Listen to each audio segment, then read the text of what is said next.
যদি আমার ভয়েসটা এরকম না হয়, এরকম হতো, তাহলে আপনি কি ভিডিওটা দেখতেন? একটি ভিডিওর জন্য 50% ভয়েস অডিয়েন্স দেখার কারণ। আজকে আমি এমন কিছু প্রো টিপ শেয়ার করব যা আপনার ভিডিওর প্রফেশনাল ভয়েস ওভার হয়ে যাবে। এর মধ্যে একটি টিপ খুবই গুরুত্বপূর্ণ।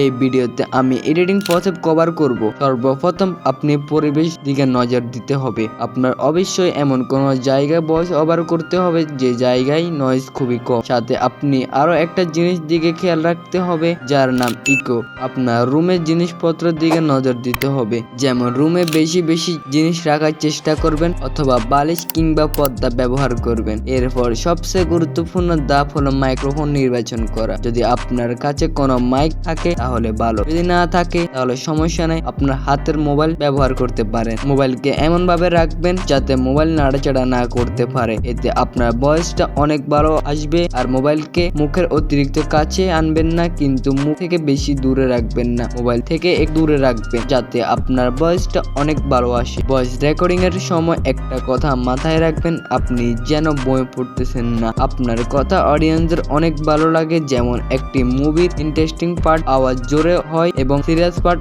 আওয়াজ ধীরে হয়। আপনি সবসময় চেষ্টা করবেন নয়েজ কম যুক্ত জায়গায় ভয়েস রেকর্ড করা, এতে আপনার ভয়েসটা ক্রিস্প এবং ক্লিয়ার আসবে। এবার এডিটিং প্রসেস। এডিটিং এর জন্য আমরা লেক্সাস অডিও ব্যবহার করব। প্রথম আপনারা ভয়েসটাকে অ্যাড করার জন্য ওপেন আছে, সেখানে একটা ক্লিক করবেন।